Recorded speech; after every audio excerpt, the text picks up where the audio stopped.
1, go. Hi, welcome to the Glasgow presents Meet the British Fantasy Society. I'm David Green, and I'm really delighted to have everyone with me today, everyone who is on the panel, everyone who is watching on all the different things that you can watch on. I've just got a few little kind of things to go through, and then we'll start the introductions, and then we can get into the Q&A. So hopefully you enjoy it, and I'm sure I'm going to. I don't know about anyone else, but I know that I'm going to enjoy it anyway. So here's just a few things just to kind of bear in mind as you're watching this. People that are in the webinar through Eventbrite, you can ask questions through the Q&A if you have any questions, and they will come up to us, and we will get through them as quickly as we can. Anyone who's watching on YouTube, you can just post those comments into the comment bit, and they will be brought into us as well. And if you are watching this on Twitter, if you use the hashtag GIN2024, and we can get through to those as well. We also have a code of conduct as well. So there's a zero tolerance policy on racism, anti-Semitism, Islamophobia, homophobia, transphobia, and so on. Anyone behaving inappropriately will be removed. There's one striking it out. So we're very zero tolerance on this kind of thing. So please just be kind to everyone else that's in the comments and those on the panel, if you would. So as I said, I'm David Green. We're talking with the committee of the British Fantasy Society. So the British Fantasy Society was founded in 1971, which only sounds like a few years ago, but every time I try and do the maths, so basically when I was born, I'm like, my God, I'm so old when I think of this. But like 1971 sounds like just a few decades ago, but it isn't. Obviously, British Fantasy Society, fantasy is one of the main things in there, but it's also science fiction and horror genres as well. There's the British Fantasy Awards that are held at FantasyCon every year, which is the British Fantasy Society is also heavily involved in. And there's also 2 publications that the British Fantasy Society do each year. That is BFS Horizons, which is more the fiction publication, and then there's the BFS Journal, which is non-fiction and academic publication. So that is all of that. And with me, I have Karen Fishwick, Shona Kinsella, and Juliet Mushens, and I'm very happy to have you all here. I'm going to take a little bit of a break from talking. If you would all start with you, Shona, if you'd like to introduce yourself and what you do outside of the BFS in terms of like the wider writing world, because we have quite a bit of a mix of backgrounds. So hi, I am Shona Kinsella. I am the chair of the British Fantasy Society. Outside of BFS, I am a writer. I write largely epic fantasy, although I've had some horror published as well. And just to be a bit different, I've also published some non-fiction history, so I like to keep myself busy. And you had a new book out pretty soon. I saw your covers there the other day. They look great. Yes, thank you. I have a book out, came out this week. Ashale Rising is the first novel in a trilogy, epic fantasy. That's out with Grimbold Books this week. Excellent, congratulations. Karen, thank you. Yeah, I'm Karen. I don't write at all, which is, often slightly unique around this place, but I love to read. I absolutely adore reading and meeting authors and finding out more about what's sort of going on in their heads and behind the scenes. So I do a bit of reviewing for my website and for a couple of other websites. I have been known to run the occasional convention.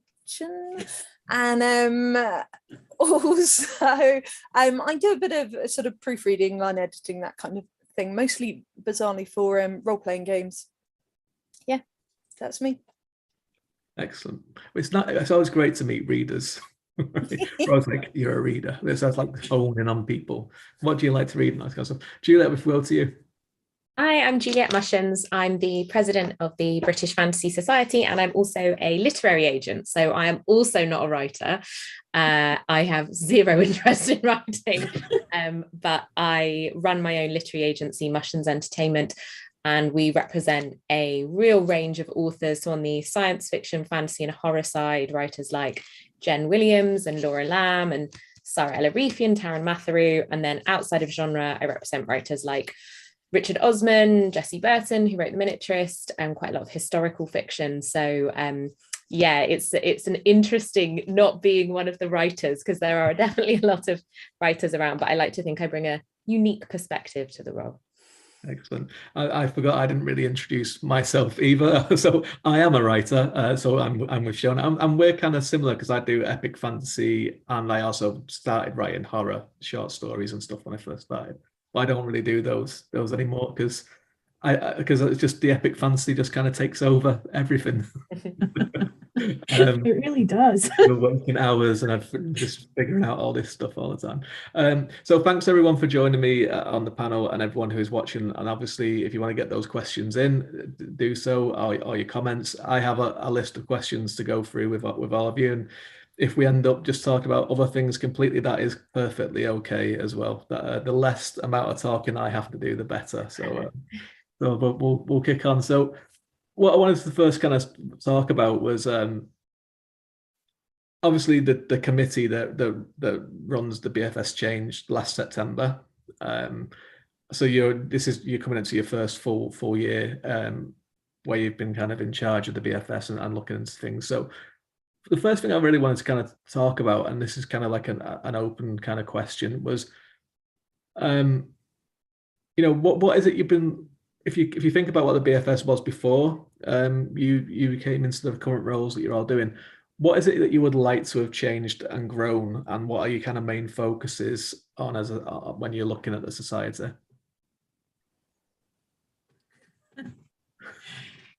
So I think one of the things that was really important for me was for the society to be part of the conversation, with the wider genre community, and not be quite so closed off as I felt it had become.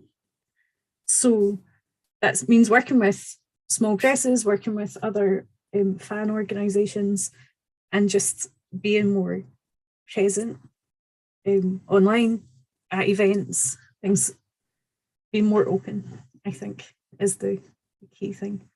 So, Karen. Yeah, for me, a lot of the things that I wanted to change are the really boring things, I'm afraid, like transparency, accountability, procedure, policy. Dull as anything, but actually they lead on to being inclusive, being involved, being like Shona said, being part of that fantasy conversation.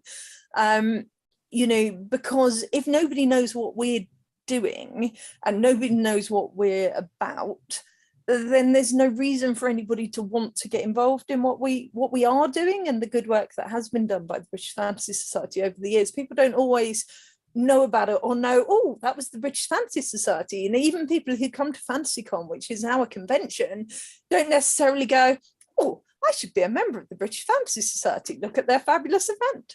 So for me, it is really about sort of pushing those boundaries and including more people, definitely.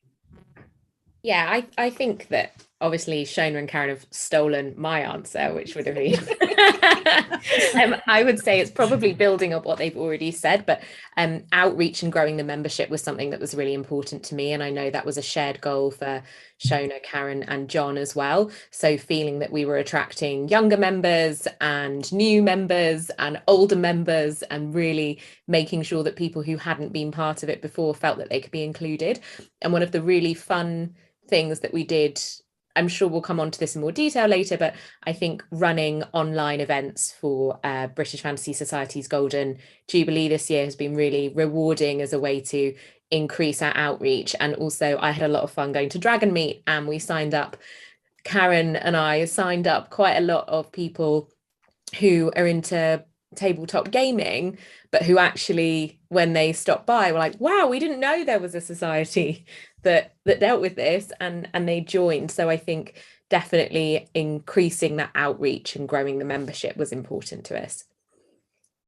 Excellent. I say I'm kind of a new member of the I'm one of these people that kind of went to FantasyCon. My first one was last year, and I was like, I should really join this this one. And I was going to go to the AGM because it was my first one, and I heard about this big change. So I was kind of like, think it's best if I just stay away and see how we do it. But I've seen I kind of joined around this time last year, and I have definitely seen more of an outreach to, as an author, I've seen more of an outreach from the BFS to authors to try and get them involved in things. And one of the things I really, really appreciated was I was at EasterCon this year, and I was doing a reading, and it was tweeted out before I went to do the reading. And I was, when you go and do these things, you think no one's going to turn up, right?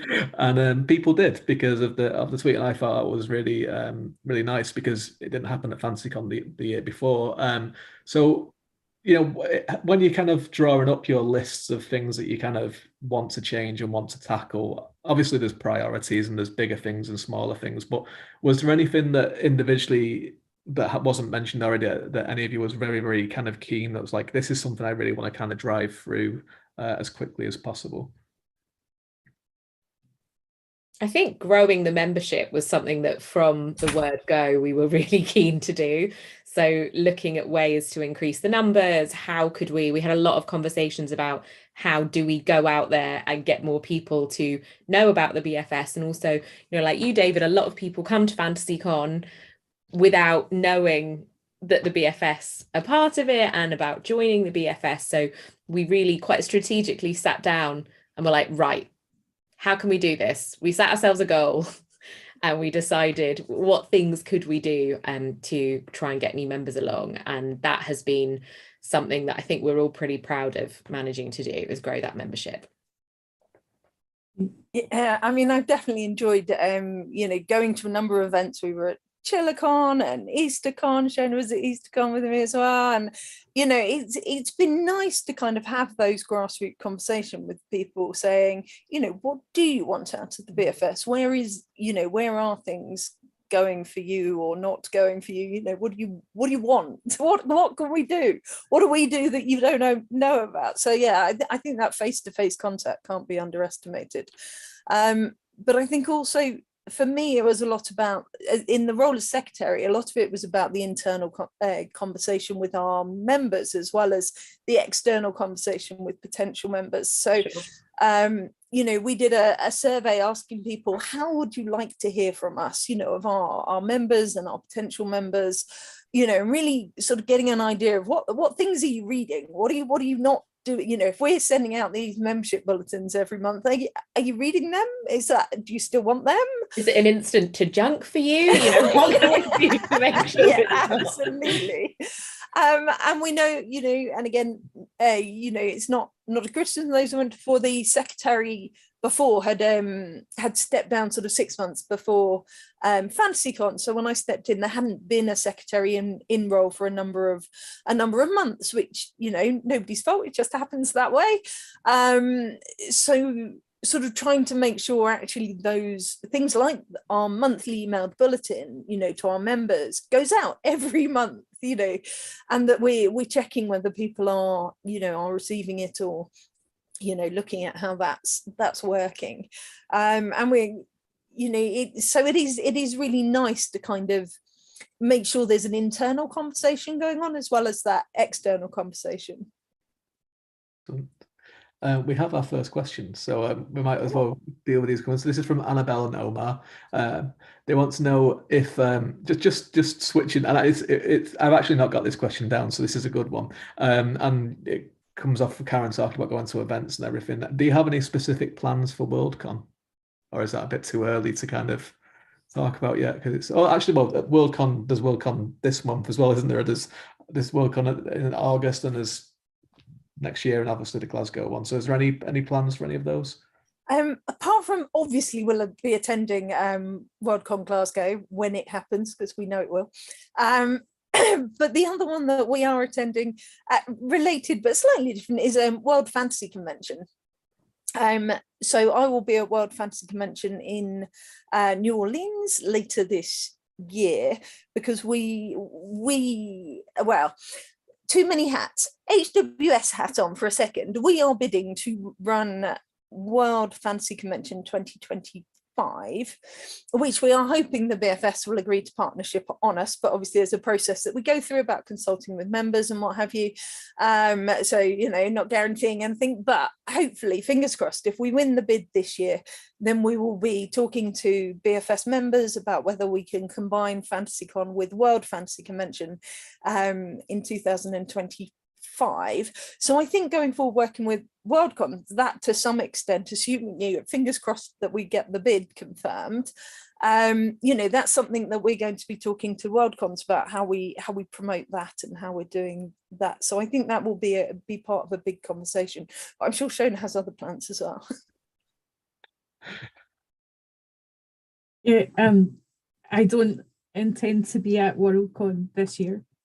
When it comes to Glasgow, I will be there one way or another. I will be there. The BFS will be well represented, I'm sure. But assuming that I am still in my current post by then I would be very keen to talk to the WorldCon team about doing something more official than just me being there saying, "Hi, I'm the BFS." I'll definitely be there as well. My sister lives in Glasgow, so I have no excuse not to go to. I think she'd be quite offended if I didn't go, to be honest. I'm sure I can bully her into signing up for a ticket as well, actually. That will work. I mean, people from Glasgow should go. What, you'd be surprised. I was doing something the other day and I mentioned it being in Glasgow in 2024. Just people that were from Glasgow and they were like, I might go to it. I'm not sure yet. It's literally, the guy was like, I live like round the corner from where it's going to be. I might go to it. I'm not sure yet. It's like, I think sometimes when it's so close, you almost like forget that you have to kind of make plans for it. Like one of my friends who's a novelist is in Birmingham and she's always like, every bloody event's in Birmingham. She's like, I don't want to be in Birmingham anymore. I'm in Birmingham 24/7. I want to go to Nottingham, Peterborough, Scotland. Like, give me a bit of variety for the events. So we're going to talk about FantasyCon very, very, very shortly, and obviously there's quite a bit to kind of go on about to talk about this year's FantasyCon. But before we move on to that, I just wanted to know, sort of rounding off the opening question, and if we can try not to talk about FantasyCon just yet, what has been the kind of biggest challenges that you've faced so far of your new roles and kind of taking over from a committee that was quite entrenched, I suppose, in kind of doing things in a certain way?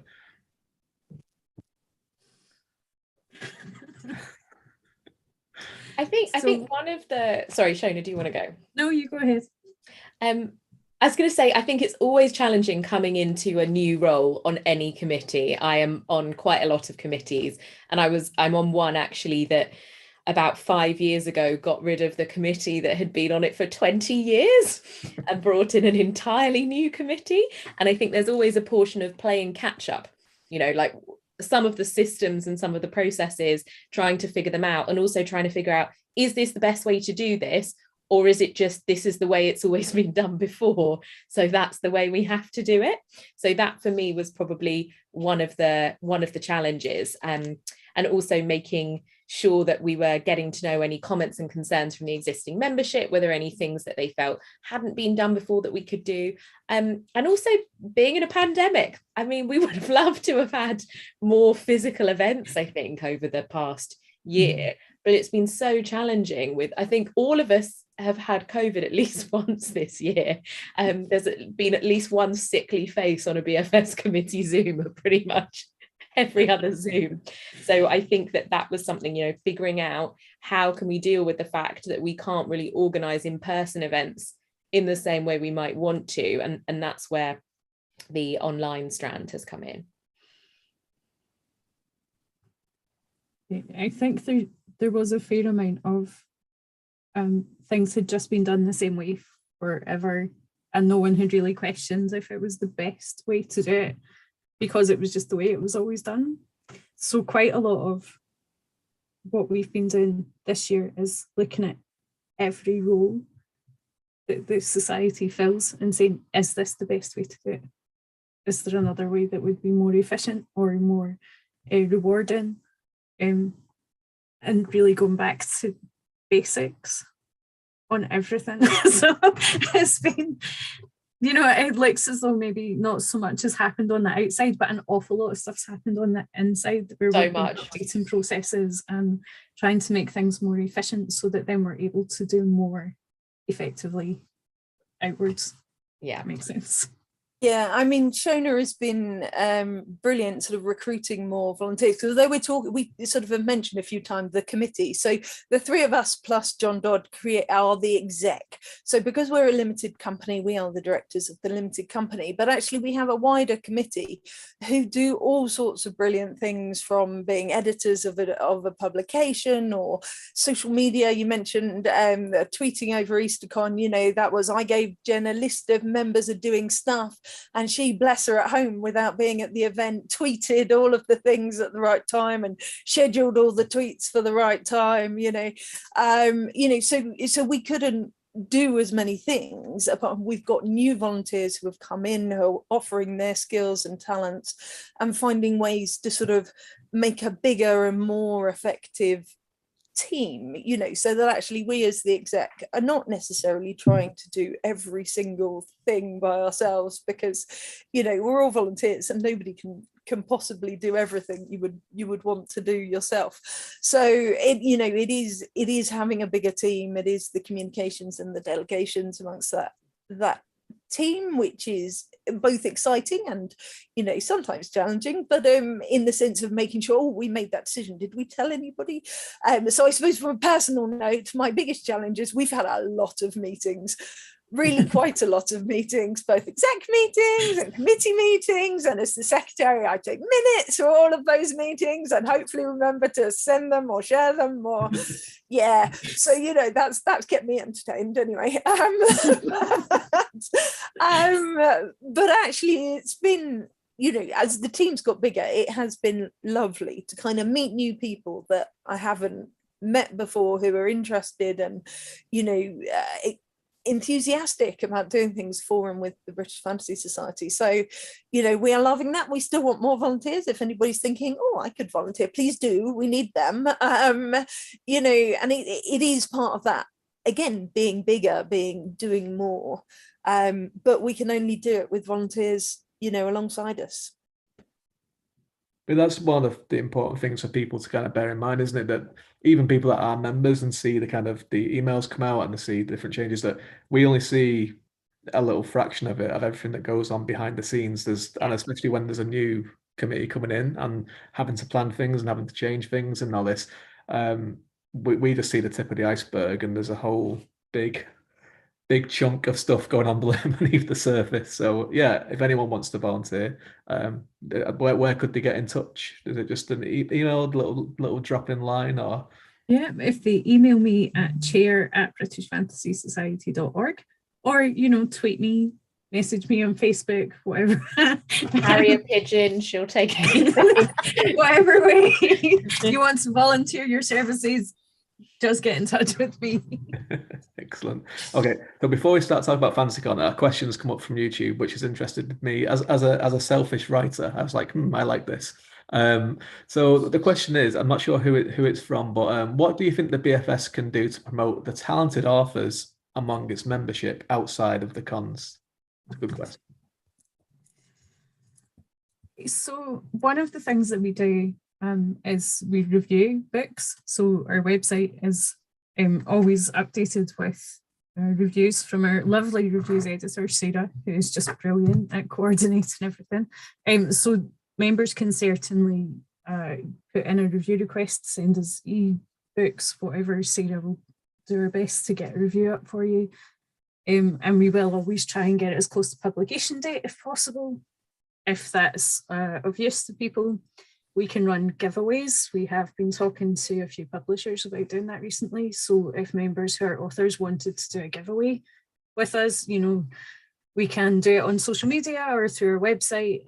We'll promote it across all of our channels. What else can we do to promote talented authors? You can. I was going to say, we've been doing it at our online events.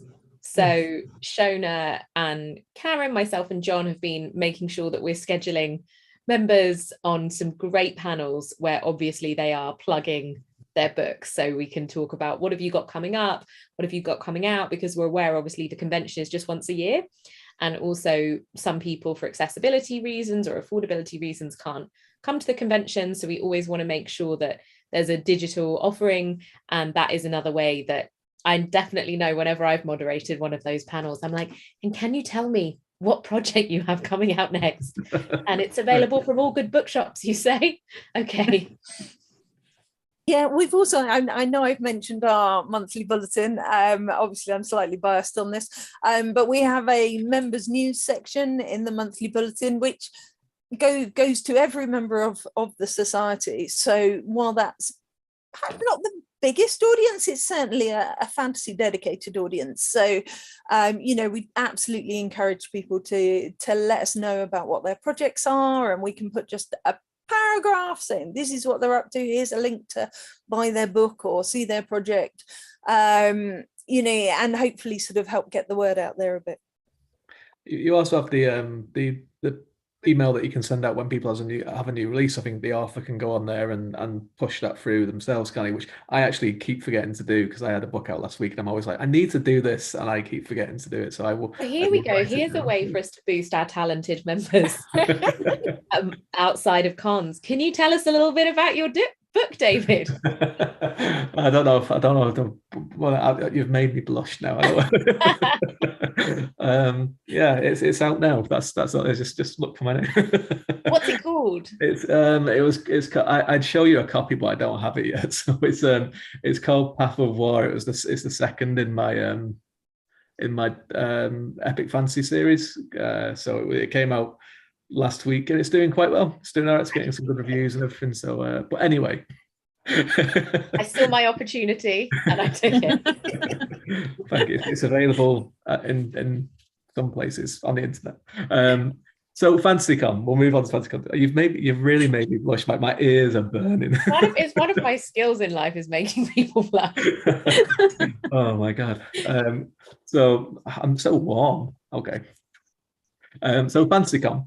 Obviously, for a personal note before we move on to this, thank you so much for all the hard work that you've done on this, to get it together and to get it on for September, because obviously it was arranged, it was going to be at Heathrow. It was cancelled from the committee that were arranging it, and then you've kind of swooped in and you've saved the day basically. So thank you for that, and I'm sure many people that are watching this and watching afterwards will share the same sentiments, that we all really appreciate it, because it's a great get together if nothing else, and it's great to celebrate all of the British fantasy and horror authors and people from around the world that come to it as well. So but I mean, if you want to touch on some of the struggles, that is fine. But I thought it'd be nice to kind of talk about, like, the positives of it. What is it going to look like this time? Why should people still be excited for it?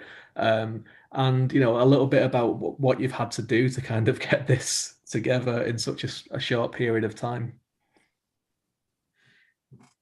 So people should come because it's FantasyCon. It's the best weekends of the year. No, just come hang out with us because it's great, and we'll just talk about books all weekend. What more can you ask for? Also, there's going to be karaoke. So if you've not witnessed me perform Eminem before, then you can expect to see that. No, I think that we have to give special recognition here to John Dodd, who is our treasurer and an absolute legend. And conveniently for us, he organises conventions for a living. And he has been absolutely incredible. Like Shona and Karen have done incredible work as well. But John, bless him, was immediately like, right, I can make this happen. What are the parameters? Go. So it's been a real team effort, and I think it's going to be fantastic. I've come up with a couple of panel ideas. I've put together some panels. Shona hasn't told me whether she's going to do them or not yet. A little bit of that. I'm hoping she'll say yes. And I think we're going to see some really interesting paneling. And I think that we've been really thrilled by how many people have bought tickets so far, haven't we? Like, I think that given, as you say, David, the short notice nature of it cancelling, then coming back, we were thinking, will people want to come? It's shorter, but I think we're going to pack in some fantastic panels and events and readings and socializing in that time. So I think that, exactly as Shona says, come along, hang out with us, talk about books, read books, get your freebies, because publishers will definitely help with goodie bags and whatnot, and meet new friends, which is what I always love about FantasyCon. Yeah, definitely. FantasyCon is always a lot of fun. What's lovely, I mean, the thing that always makes these types of events or conventions is the people who come. And I think, that FantasyCon goers are some of the most friendly and lovely people you can meet at conventions. So, we are very lucky that everybody is so nice. But yeah, it's going to be a relaxed weekend. We're going to have a relaxed sort of pub meet really on the Friday night to kind of just chill in the bar, meet a few people, say hi, no pressure about when you get there. It's all good. And then into sort of Saturday, a sort of packed day of panels and talks and readings and book launches and all sorts of cool stuff. And then, in the evening, we've got the banquet and the awards, which will be lovely. And then on to Sunday, yet more panels, talks and things. And we've got we've definitely got a fabulous guest of honor, haven't we, Shona? Do you want to say something about guest of honor? We do. We have the wonderful Liz Williams is attending as our guest of honor this year, and she is such a talented writer and such a lovely person. So it's just an absolute delight to have her. We're really thrilled. So I would recommend coming along just to see Liz. Yeah, we've got some cool authors coming. We've got some really, really cool authors, some of whom we can't say yet who they are, but we have got a few in particular that I'm like, that is going to be a great panel, or they're going to do fantastic reading. Yeah, we do have a lot of. And to come for the M&M as well, I have to say, like the M&M that you did last year at the karaoke, it was surprising and it stands out in the memory. Like it was really like excellent. Like, was that something that you just do? Is that just like your party trick or something? My party piece, because I talk so fast in real life. I feel that I could potentially have had another life as a garage MC, and it just makes everyone laugh when I do it because I commit. It's usually a way if I'm in a rowdy karaoke bar and there's loads of like lads, I'm like, oh, okay, we'll see what you think of this number. But yeah, and we also did, my authors and I did a group, I can't remember what we did last year, but we did some kind of group performance, and I also did a genre editor Spice Girls one year as well, so I'm committed to karaoke. So and actually there were some amazing karaoke performances last year. There was one couple, and I can't remember what they did, but it wasn't Bat Out of Hell, but it was something like that, and they were just unbelievably good, and I ended up chatting with them in the bar afterwards because I was like, that was absolutely phenomenal. Have you rehearsed it? And they were like, kind of in the car every time we go on a long drive. But that is one of the things I love about FantasyCon, is how friendly it is, and that you just chat to people, have a laugh, and everyone is talking to everyone, not really standing on ceremony. Excellent. So from when it was obviously you heard that the previous committee was pulling out, how quickly did the conversation turn to we are going to do one ourselves? Because obviously it must have been devastating and very kind of, lots of kind of things to kind of spinning plates that you had to kind of figure out from the old committee and with the hotel and all this kind of stuff. But was it always the conversation? Did it always turn to we are still doing one and we're going to figure this out as quickly as possible? Or was it kind of, or was there a little bit of a moment of, oh no, what are we going to do? Right, so no, there was never a what are we going to do? It was right, we need to figure out what our members want us to do. So that was the first thing, do people want us to put on an event which will be smaller because we are limited by timescale and budget, or would people prefer that we just go virtual this year? So we did a consultation that went out. I think within a day or two of the announcement that that the previous team had pulled out. We left that open for about a week, and while that was open, we were investigating what the practicalities were. So one of the options that we gave people, we said, well, we can do a 2-day convention, or we can do virtual, or we can do like just an award ceremony and sort of banquet thing without a full convention attached. So while that consultation was ongoing, we were immediately investigating how we could make any of those things happen. So John, as Juliet said, John has just been an absolute hero. Yeah. John straight away got on the phone to the hotel that had originally been booked and said, we're trying to save this. Can you work with us? What are you going to do? How can we make this happen? And looking into other hotels in the area, things, so that if it didn't work out with the original venue, that we could potentially put something on within close walking distance, because we knew people had non-refundable rooms booked. It was really important to us that people didn't lose out on money as far as we could possibly prevent that. I think that's a really great point, because basically it was very much a Gondor calls for aid and Rohan will answer situation that we were hearing from a lot of the members. What are we going to do in a hotel in Heathrow for 2 nights in September? Like, that's not, with no FantasyCon, that's no one's idea of fun. And it was pretty much, okay, we're not going to be able to do something on that big scale, but we are going to make sure that, as Shona says, people weren't out of pocket and people weren't disappointed, because I really look forward to FantasyCon every year. For me, I booked my ticket last September when I was at FantasyCon, and I booked my hotel and I was, ready, excited. And I know lots of people who were really disappointed about the idea it wasn't going to go ahead, and then they were going to be stuck either not using a Heathrow hotel room or just being like, I guess we're having a mini break to this hotel. So it felt very much, if people wanted us to do it, then we were going to get right on it. Amazing. Yeah, definitely. And I think that was the key thing, was find out what people want and then bring it together. As I said, John obviously, was brilliant at getting on with the hotel. He'd been part of a different convention team, working with that hotel. So he already had the contacts there, which is so important for that kind of thing, particularly where it's, in a slightly interesting communication situation with the venue, because obviously they're losing their big booking, so obviously they were disappointed. So it's, it is a tricky minefield in terms of the communication with the venue.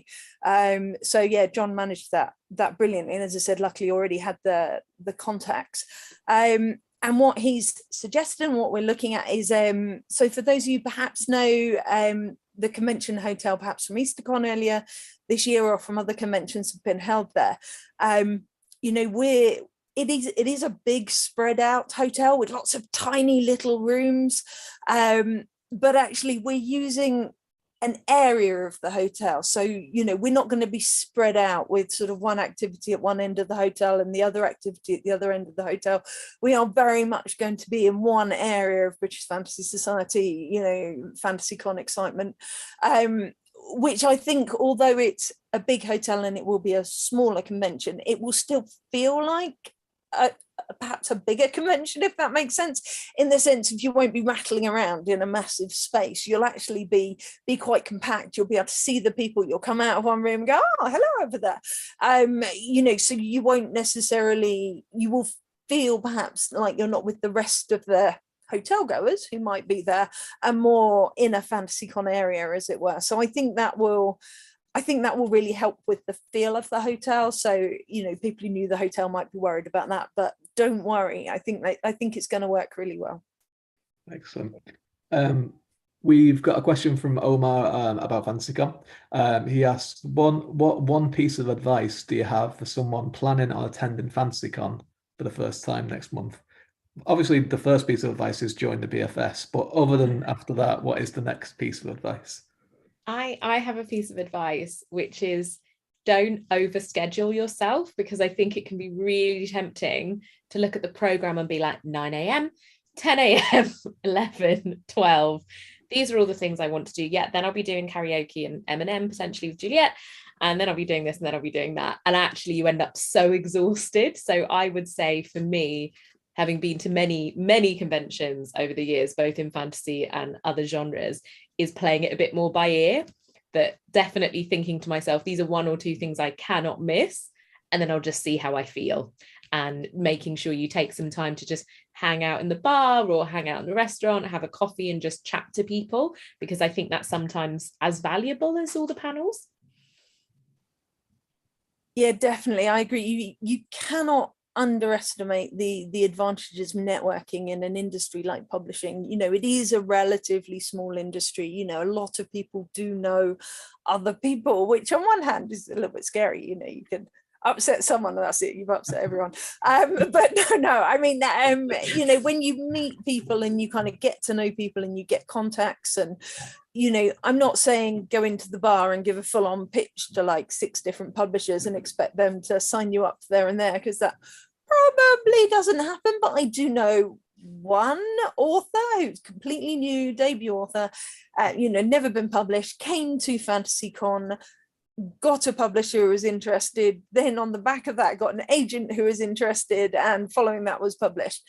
I'm not saying that's going to happen to everybody, weirdly, but you know, a lot of publishers have said, or you know, and agents have said, actually, if you're writing to me in my slush pile and you've put, oh, I attended your talk at FantasyCon, or it was lovely to meet you in the bar at FantasyCon, following that here's the submission that we talked about, you know, I think that does potentially make your application stick out a little bit more. So if you are looking at the rounds of that, but also there are often talks about, you know, how to submit to an agent, how to submit to a publisher, read the guidelines, you know, what things you need to be doing to maximize your potential. So look for useful things on the program, of course, but also look at who's coming. A lot of particularly professionals will be tweeting on Twitter the week before saying, I'm going to be there, it would be lovely to meet you all, or I'm definitely looking for new authors, or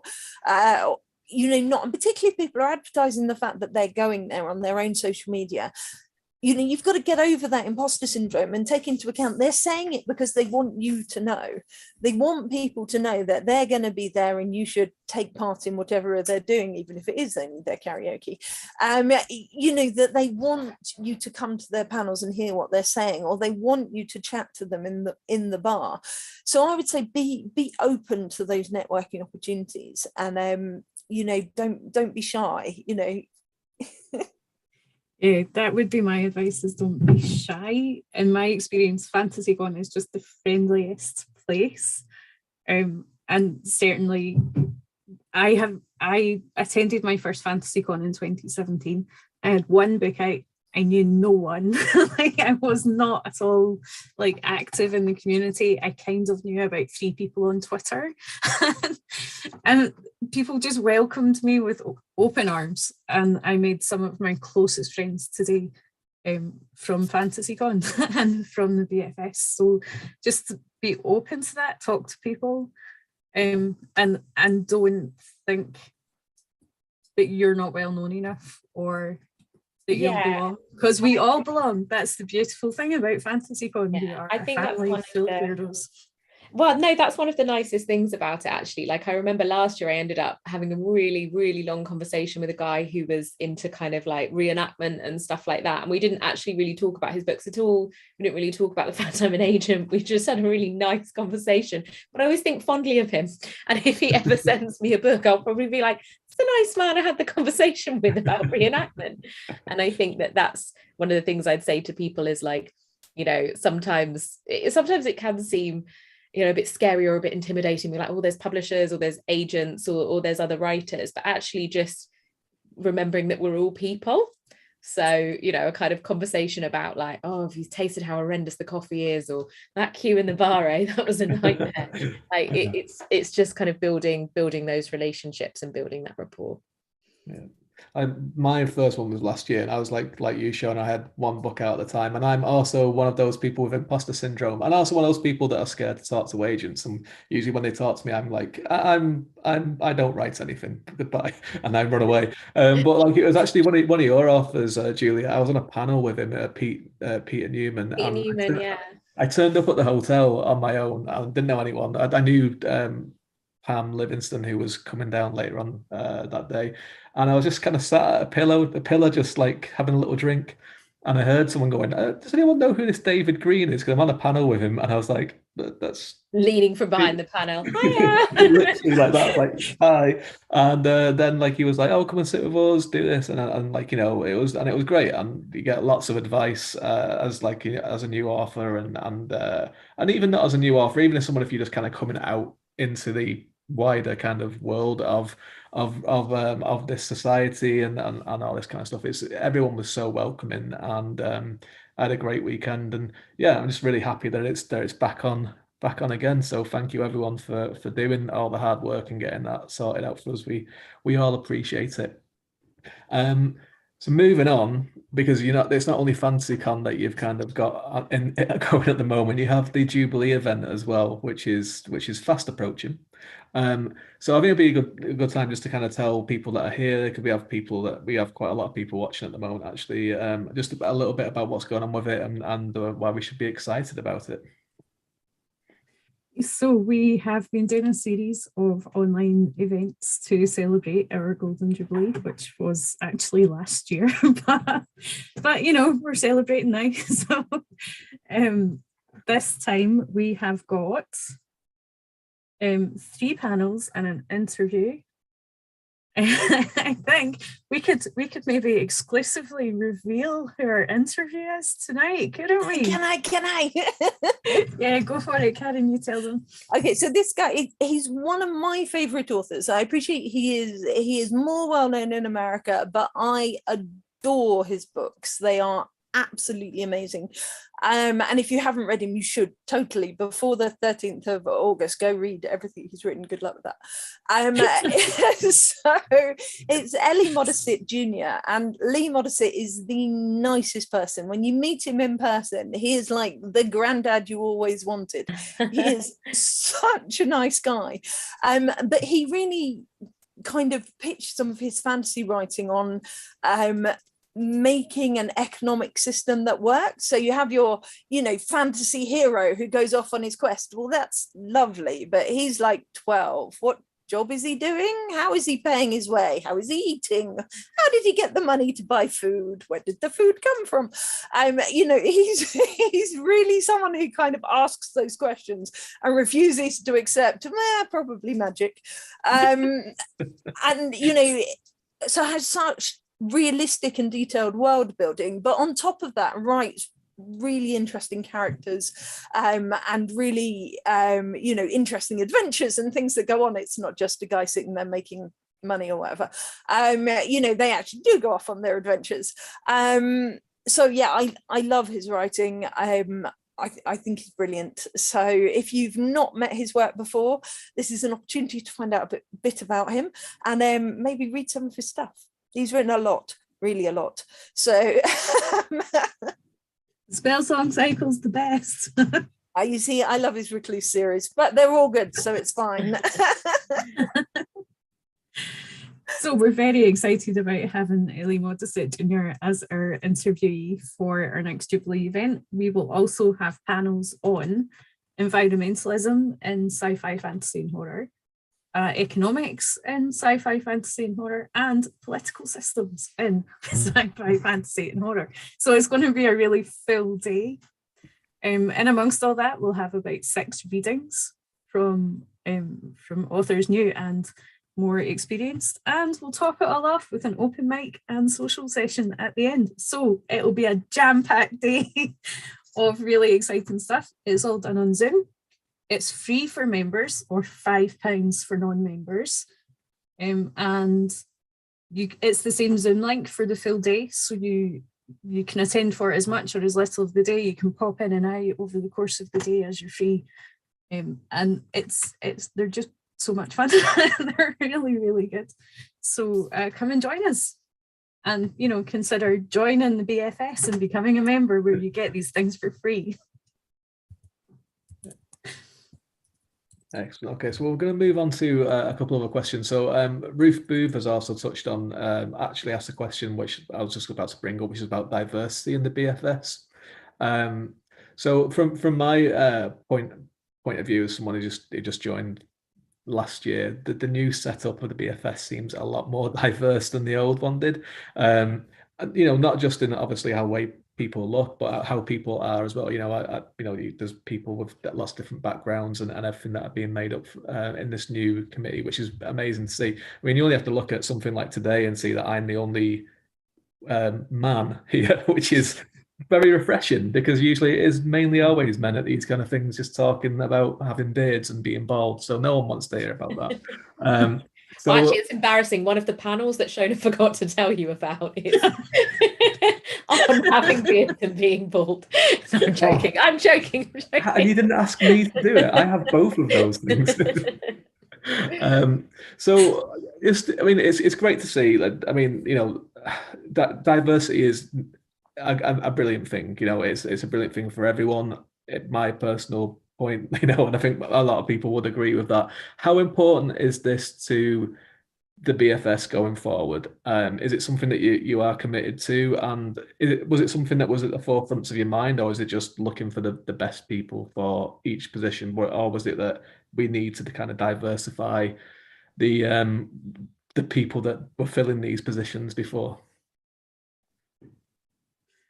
I think I'll say, and hopefully nobody will throw things at me, but obviously out of the executive committee, out of the four of us, we have 3 women and 1 guy. Yeah, look, we've got a token guy. What do you want? I'm joking. John's brilliant. We've already said he's brilliant, but you know what I mean. And I probably won't get things thrown at me if I say that 2 out of 4 of us are disabled, and therefore that's, you know, an important part of who we are. And actually in our wider committee, we've got more women than men in our wider committee. And I think it is a question of finding the right people for the role. I don't think any of us stepped up to this role purely because of who we are or, you know, what we perhaps represent. But I don't think it's entirely a coincidence that 3 women decided that, you know, we were going to make some changes. But I'm also aware that there's areas we are not as diverse as I would like us to be. You know, look at our faces, there's a lot of white, you know, and that is an area that I think we can and should improve on going forward. You know, we do want a wider diversity. We were very keen to ensure that we weren't just appointing volunteers who are just our friends, you know, in that before we were elected, I don't think I'd really had a conversation with Juliet. I knew Shona, of course. I mean, I knew John from different projects, but, you know, we were certainly not nearly as close friends as we are now. And, you know, in terms of appointing people to the committee, Shona has been very keen to kind of advertise that and let people in the wider community and in their membership know that there's a role available and that we want people to apply for those. But absolutely, we would like to be more diverse. You know, frequently, dare I say, in our genres and in publishing perhaps as a whole, you know, women do tend to be underrepresented. So it's something we're all very conscious of coming from that background, that actually we do need a more variety of voices, not just women, but also, you know, women as well, but not just women, you know, but people from other underrepresented backgrounds. So I know we're very keen to do more of that. Yeah, completely. And I think that's one of the reasons we've tried to do as much outreach as we have. So making sure that we've been going to conventions and places and events that maybe the BFS hasn't been present at before. So we can actually talk to and encourage people who haven't heard of us and who don't come from the same circles to actually join the BFS and find that there's a community there for them. So it's definitely something that we feel we can improve upon, and we are actively trying to improve upon.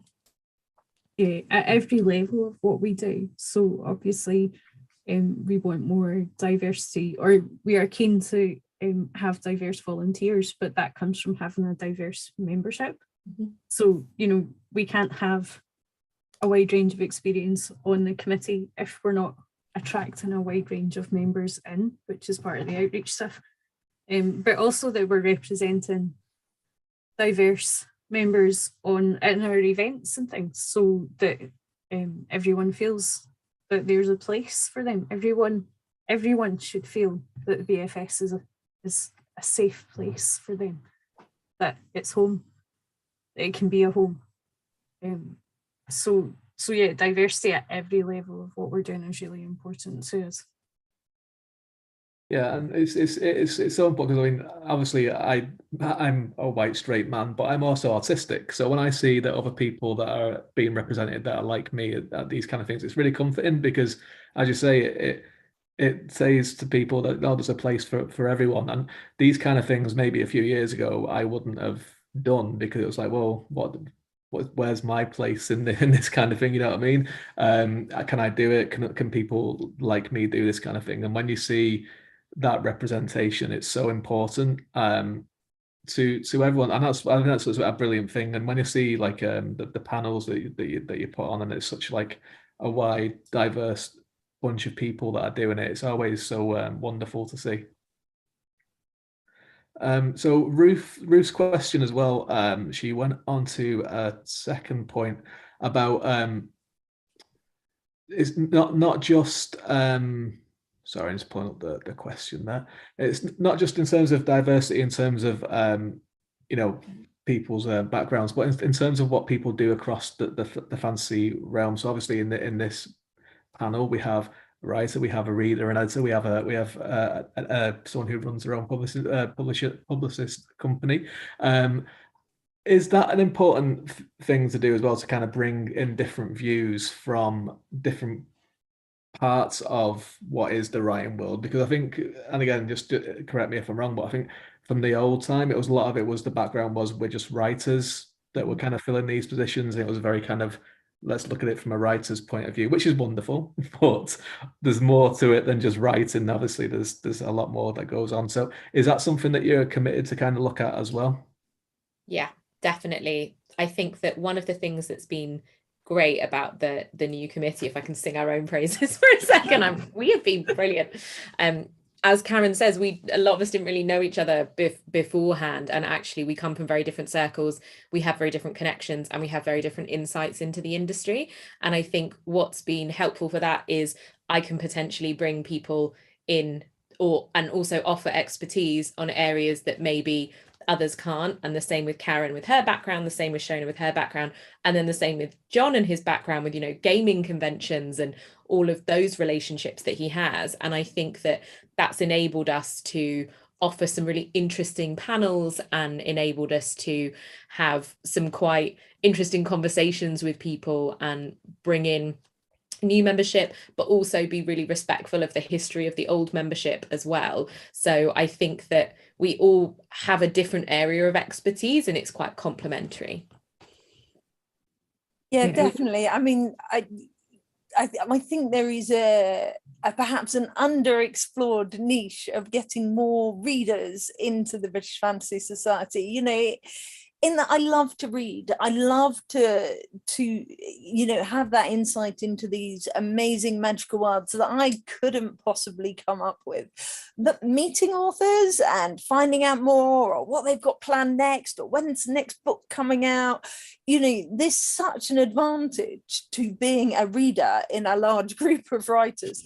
You know, in that I love it. You know, I love meeting authors. I love finding out what's next, particularly, you know, if I adore their work, you know. So talking to people like Adrian Tchaikovsky and finding it, you know, when he told me there was going to be a sequel to Dogs of War and that kind of thing, I was like, yes, brilliant, you know. And you kind of you often get early readings of works that haven't been published yet, or a bit of an insight into what's coming up next. And you know, when you're as excited as I am about reading genre books, you know, I love that insight. And I think, you know, that more people people, you know, who perhaps have that same passion could absolutely be involved in the British Fantasy Society. So I really hope to be able to sort of communicate that passion to other people who perhaps are coming from a similar place, you know, to see the advantages for them, not just for sort of published authors or people who want to be published authors, although those are important too.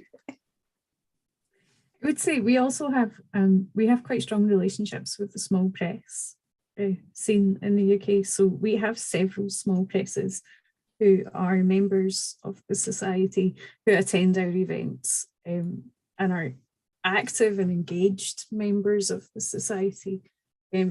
So we have publishers as well. We have editors who come along to our events and are quite actively involved. We are also quite keen to expand the sorts of things that we talk about, from just books to like games, role-playing games, to cover film and TV more in reviews on our website.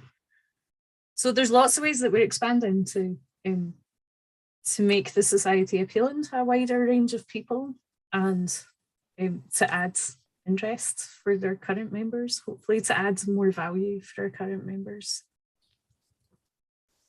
So we've touched on this quite a lot, this next question, and maybe we can go into a little bit more depth in terms of what it is you're going to be doing in the future, because obviously you're working on the new constitution at the moment, and there has been a question from sorry if I get your name wrong, Taika Marija Smits, asking if you're going to be sharing your mid and long-term business plans with members at any time soon. So obviously the constitution is being kind of looked at and rewritten. What kind of things obviously you don't want to kind of go through it before it's finished and I can't say, well, this is what we're kind of looking at, but is transparency in terms of business planning and stuff like that going to be a focus? And what in your points of view from what the BFS has been until it is going to be, what are the benefits beyond, like, you know, being able to get a Jubilee event for free and discounts on FantasyCon and the news kind of things? What are the benefits for people in different professions in the writing world to join in the BFS? Shona.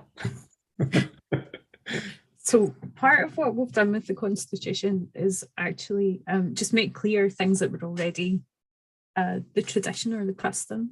So there were things that happened, like, for example, people who volunteer on the committee have a free membership while they're a volunteer on the committee. So that's been happening for years. That's something that we've just put it in the constitution so that it's transparent. This is how we do things. So a lot of what we've done with the constitution is making systems and processes transparent for everyone, and codifying the things that are already done or that should already be done, in terms of how the executive committee in particular, as directors of a company, how we have to function legally in order to run the society. And some of it is about trying to, you know, improve things and make it more transparent, make it more accountable. It's important to us that the members understand what we do and why we're here. Going forward, those things are really important to us. Expanding our membership, increasing value for members. So what do you get if you're a member? You get our publications. We are looking to introduce some more special publications. So you get your ones that you mentioned already, BFS Horizons and the BFS Journal. But we are looking at doing things like anthologies. That will be special publications. We're looking to do a Golden Jubilee publication, which is just looking at the history of the BFS and the 50 years that it's been running, who's been involved and what they've done over that time. So special publications, you get entry to events, you get £10 off with a FantasyCon ticket, you get your monthly bulletin. On top of that, I think for me, the real value in being a part of BFS is the friends that I've made.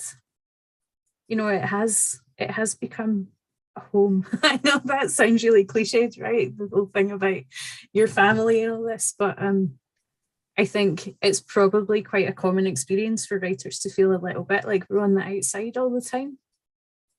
And at BFS, I don't feel like I'm on the outside. And I think that's really valuable and it's a wonderful thing. So it's really important to me that we continue to create the possibility of that experience for other people. So that's why I would say you should join, because that's what you get from us. Can't remember if you already said this, Shona, but you get a free entry to our short story competition. Ah, yes, so you do. I forgot about that one.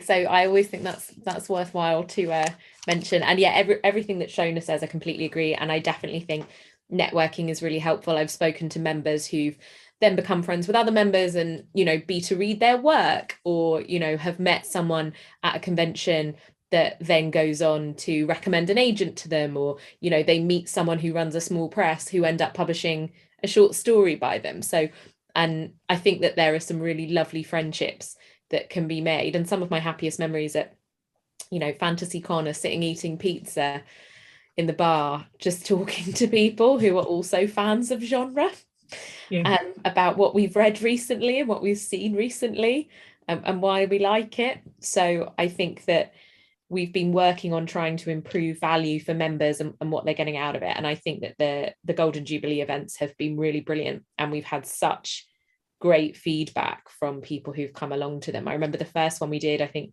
we ended up with about 40 people dropping in and out during the day. And it was just so lovely to see some people come along who we'd never seen before at events, but they thought, actually, this panel sounds really interesting, or I wouldn't be able to make it to X location, but I can log on. And I think another thing I should say is that, and this is something particularly that Shona has worked on, and Karen, is improving us being receptive to feedback. So actively going out there and saying to the members, what do we suck at and what are we great at?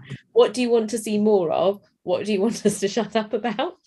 And I think that has prompted some really interesting conversations. Yeah, definitely. I agree that, you know, first and foremost, we're a community. You know, we're a group of people who have decided that we've got something in common that is worth sharing and celebrating, and kind of everything goes off from that. And I think this year, you know, we have had a number, and like we said, it's about getting us on a firm footing in the sense of, yes, we're a community, but actually there's a structure there, and we have, you know, we do have certain things that we have to get right, but also when we get that right, people know where they stand, and I think that makes everybody feel more comfortable. So yes, you know, we've been sorting out some financial things, we've been sorting out the constitution, you know, we've had some sort of challenges to make sure that we're on the right step. We're looking at contracts for you know, things that relate to our publications. So it's really making sure that the kind of the foundations of what we do are really solid. And then we want to build on those foundations. So for me, in the sort of membership area, you know, going forward, and I don't think Shona will throw things at me for saying, you know, we're looking at reviewing our membership categories. You know, at the moment we have worldwide membership, European membership, UK membership, UK joint membership, and digital membership. You know, do we want a family membership? Is there an offering or a demand for young people in the British Fantasy Society? You know, do we want a publisher membership? So that all those indie presses that we've talked about, you know, are there specific things that they want from the British Fantasy Society that maybe other people don't? You know, are there other areas? Do we need to have a worldwide membership, or do we just encourage everybody worldwide to go digital? Because honestly, posting publications to Australia is probably not on the to-do list, particularly as, you know, prices and things got. So, you know, working out what we can offer our members and what they want, and making sure that we are responsive, flexible, and moving with what they want and they need, having made sure that we've got the foundations right, we can then go on and build. And I think that's really important. But I think it's a massive opportunity. You know, we are in a time of absolute change where we are very willing to kind of throw things up in the air and see where they land, as long as that's what people want. You know, if everybody's saying, no, everything is perfect, don't do anything new, okay, we're probably going to try a few things to see whether we can attract other people in who perhaps want something different, but we're not going to stop doing the core things that we do really well. You know, and our publications, you know, are an absolute core of what the British Fantasy Society has always done in terms of the quality of the work, in terms of the, the contributions that we get from members and from outside of members, both in fiction and non-fiction.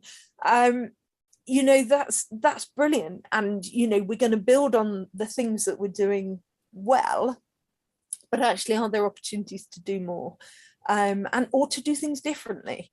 So yeah, it is an exciting time. It is a brilliant time to be part of the British Fantasy Society, because much as we will put things out on social media and on our website and all that kind of thing, new website coming, by the way,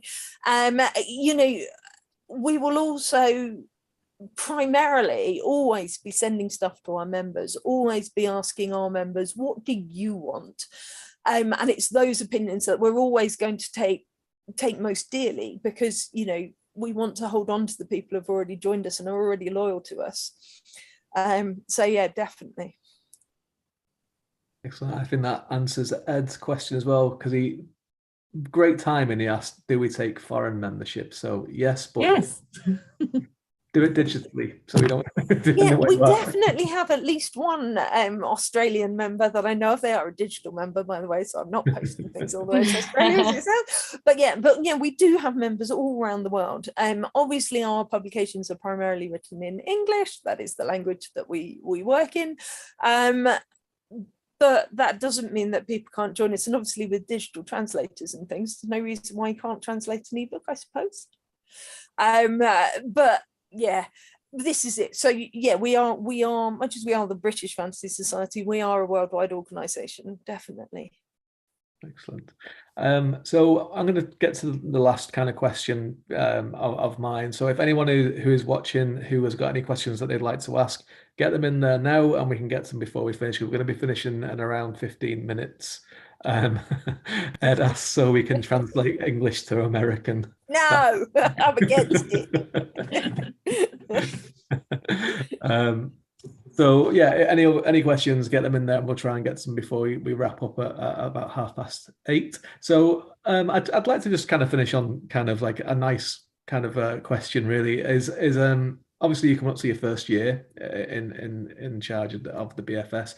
What are your individual high points of the past year? Because obviously it's been a challenging year as well, and there's been a lot of things going on behind the scenes, and as I said before, we only see a fraction of it. So what have been your individual high points from the last year? I would say for me, I didn't know Shona, Karen or John before really at all, and so it's been really, really lovely getting to know them. That's been a wonderful highlight for me. And then I would say secondary to that, I loved the first Golden Jubilee event we did. I got to interview one of my authors, Taryn Matheru, and I got to moderate a panel on dragons in fantasy. And it just reminded me how much I love doing this, and how much I love genre with so many interesting questions and interesting people. So that was a real highlight. Yeah, I would echo that, in definitely getting to know the team and the wider committee as well. It has been brilliant attending the events. I really enjoyed Chilicon, kind of meeting people particularly people who have been long-standing members of our community, who perhaps, could feel a bit excluded. It was lovely to kind of talk to some of the older members and see where they were coming from and what they wanted. And then following that, doing a panel with some of the former chairs of the British Fantasy Society at one of our Golden Jubilee events, where we sort of talked about the history of the society and the history of the genre and how that had been going. So yeah, that's been a fascinating journey that I've really, really enjoyed, finding out more about the history of the society.